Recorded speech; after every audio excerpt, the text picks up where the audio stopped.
It was a risk.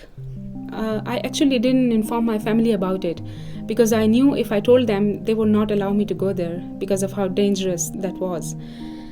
I did feel a bit scared as well, but I thought it was a risk worth taking. I mean, if I had to die in a situation, it would rather be while helping someone than dying in a car accident. My name is Sitara. I come from the northwest of Pakistan, and I'm the first female graduate of my village. I joined the Red Cross back in 2005 when a devastating earthquake hit Pakistani side of Kashmir, and that was the biggest earthquake in the history of the country.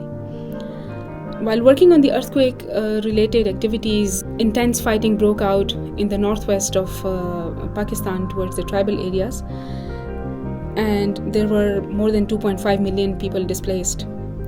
The armed groups that were controlling that area were extremely conservative, and they sent clear warnings to organizations not to bring any female humanitarian workers. The whole region is very mountainous, and it was getting freezing cold. Our colleagues were making a list of things that we would bring to people to help them cope with the winter. But we had no idea how many women there were in those tents and what exactly they might need. Only a woman could talk to them. So I went to the IDP camp with my colleagues, and as soon as we reached the first camp, we were stopped and surrounded by a group of maybe 15 men. All of them had guns. And they asked my colleagues why they brought a woman after they had been clearly warned that no female humanitarian worker is allowed in the area.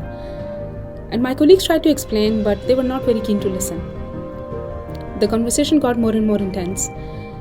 And finally I intervened and I said, listen, if you want to kill us, you all have guns and you might as well kill us here. But then I have another suggestion for you. You go and kill all your women and children with the same guns, because if they don't get any help, they will freeze to death in this place. Finally, I was allowed to go, and I was able to talk to the women. And afterwards, many other female humanitarian workers were also allowed in the area. So eventually, people were helped as we wanted. As a humanitarian worker, you always want to make a difference. And that was my chance to make a difference.